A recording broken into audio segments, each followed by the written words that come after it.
Well, now at 6, 4 separate threats in 4 locations across the state. We break down how police responded to those threats at 3 schools and the Beardsley Zoo. Thanks for joining us tonight. I'm Brent Harden. And I'm Annette Montgomery. Both North Haven Middle School and North Haven High School were placed on lockdown today after a threat was made aimed at high school students. And while the threat was found to be not credible, the school was dismissed early. Fox 61's Jamel Johnson spoke with parents who were left anxiously waiting to pick up their kids.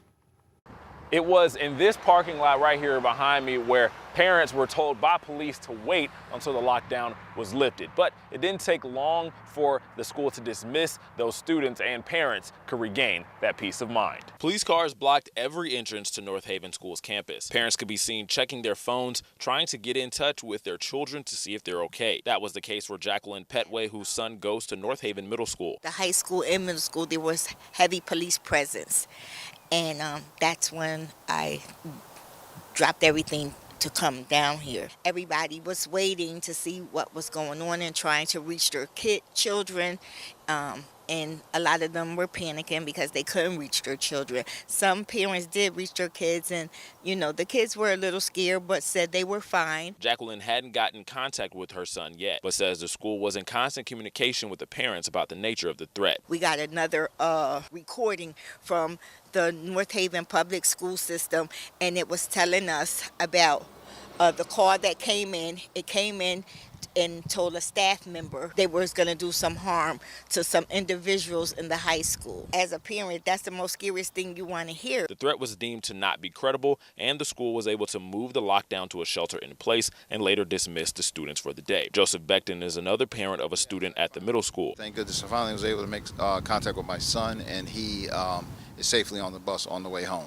It was nerve-wracking because I couldn't get in contact with my son, and now that I know he's off campus and on the way home and safe, I feel good. Beckton believes the schools did a good job responding to the threat and protecting his son. There was police presence on every entry point, and they were not no one was allowed to come into the school, and I was told that there were also police inside the school, so the kids were safe the whole time. I want to say that the communication was great. The threat is still under investigation by the North Haven Police Department, so we'll have more information on fox61.com when we get it.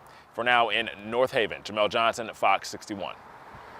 Thank you, Jamel. And another threat led to New London High School being placed under lockdown this morning. Police say officers got there just before 11:30 a.m. after reports of a weapon at school. That lockdown was lifted at 12:24 p.m. after officers determined there was no credible threat and school resumed. And take a look, the Beardsley Zoo was also impacted by threats today, forcing the zoo to temporarily close. Zoo officials say they had to activate emergency protocols after they received threatening calls. Officials say no one was allowed to leave or enter the zoo, and they worked along with the Bridgeport Police Department to make sure all guests, staff, and animals were safe. Zoo officials say they will provide updates as more information becomes available. And new tonight, police are investigating an untimely death at Beacon Falls. State police say they were called to a home on 2nd Street around 11:45 this morning. Right now, details are limited, but we are told troopers and detectives stayed on scene to investigate. We'll keep you updated as we learn more information. All right, turning to the weather now. It's not just Tuesday, it's the warmest day of the week. We're really feeling that sunshine out there. Chief Meteorologist Rachel Frank is here with the first check of the forecast. Rach. Yeah, it is one and done for us. Tomorrow will not only be cooler, but we also have some rain on the way. And temperatures like this don't return in the next, well, in the 7-day forecast. I'll give it away for you for now. 75 right now for Windsor Locks, but that's down from the high temperature of 80 degrees earlier. 60s for most of the shoreline, but upper 50s in Groton and 70 in Waterbury. But it certainly is blustery. Gusts up as high as 30 miles per hour. We're going to keep that wind around tonight, but it will gradually diminish. So more clouds by tomorrow morning, a dry start to the day, and then rain develops as we head through the midday, afternoon, and evening, and then we get those cooler temperatures to follow. Here's a look at the radar, and you're seeing some of that rain. Northwest of Connecticut, might get clipped in Litchfield County by a shower, but most of that ends up missing us. This is the real area that we're watching for later tomorrow. Overnight lows will stay in the 50s to near 60 degrees. degrees. So it's already a mild start to the day tomorrow. Any early sunshine will fade behind cloudy skies. Rain develops midday afternoon and continues into tomorrow night. It's not a super soaker, but we'll take it. Your full forecast, including some changes to the weekend forecast, coming up. All right, Rachel, thank you. Was the Department of Children and Families guilty of negligence in the 2015 death of a 7-month-old child? The trial to answer that question got underway in Waterbury today. Aiden Moreno was killed by his father in 2015 when he was thrown over the Aragoni Bridge. The child's mother argues DCF should have gotten involved sooner. Fox 61's Alicia Hercules is in Waterbury with our first details from the trial. The attorneys for Aiden Moreno's mother says DCF should have sought temporary custody of the 7-month-old after a restraining order was vacated by a family court judge. Attorneys for DCF say they had no idea that Aiden was in imminent danger. I was shocked. Kimberly Natoli, a DCF worker for 24 years, was the first person to take the stand. She says she was shocked to learn of Aiden Moreno's death. She said she never had any concern regarding the safety of the 7-month-old. Aiden was killed on July 5th in 2015 when his father, Tony Moreno, threw him off the Aragoni Bridge in Middletown. Aiden's body was found days later. Moreno was found guilty of murder and risk of injury to a child in 2017. He was sentenced to 70 years in prison. Natoli says Aiden's mother, Adrian Ayola, did make her aware of abuse from Moreno. Miss Ayola told me that he would call her names, that he did push her, and that he did poke her.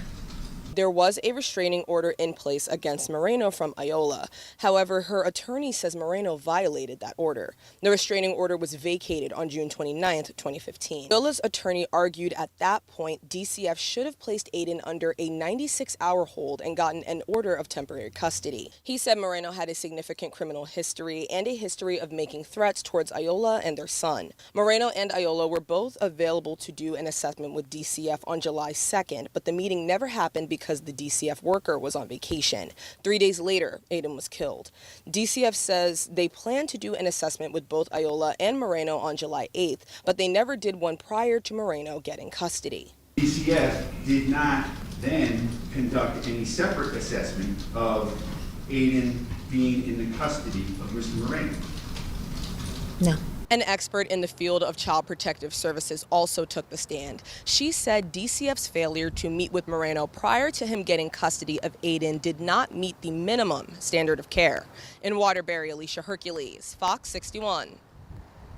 Alicia, thank you. We have some breaking news now at 6:07. A Boston jury has found former Patriots receiver Stephon Diggs not guilty of assaulting his private chef during a pay dispute. Prosecutors alleged Diggs slapped and choked the woman at his home back in December, but the defense argued the incident never happened. After 2 days of testimony and deliberation, jurors sided with Diggs, clearing him of all charges. Right now, due to new information that still needs to be reviewed, instead of appearing before a judge today, the case for Anthony Federline has now been continued until July. Federline is the stepfather of Eve Rogers, the 12-year-old Enfield girl who was found dead in her bedroom in March. Police say at the time they found several pills on her bedroom floor and a laptop. Federline has been charged with first-degree sexual assault and risk of injury to a minor. At this time, no murder charges have been filed.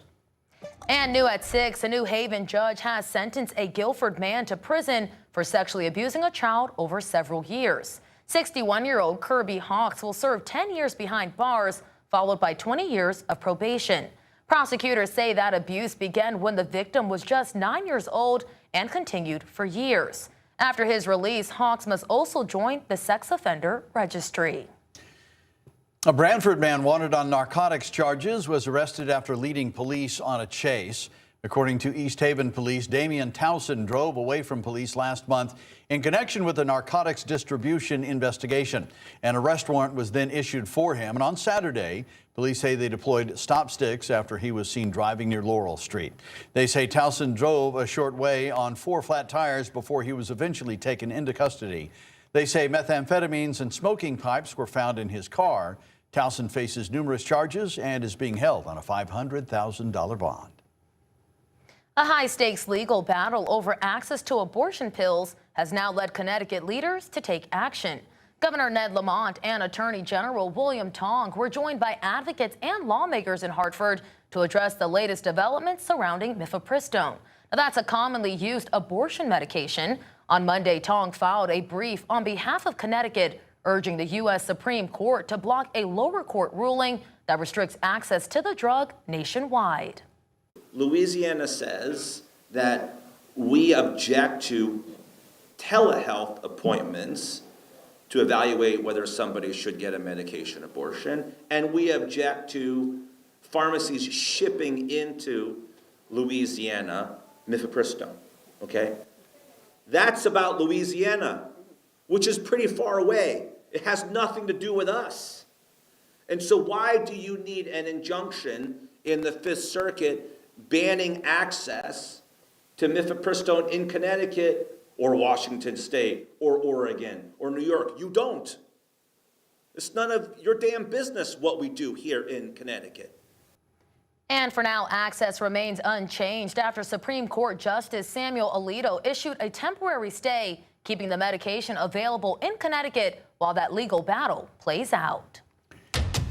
Well, the city of New Haven officially has a new police chief tonight. Today, David Zanelli was sworn in at the New Haven Police Department by Mayor Justin Elicker. He first joined the department in 2008 and has moved up through the ranks since. Elicker first appointed Zanelli in March. The announcement came several months after former Chief Carl Jacobson resigned and admitted to stealing money from the department. Zanelli will now lead New Haven's 400-member police department.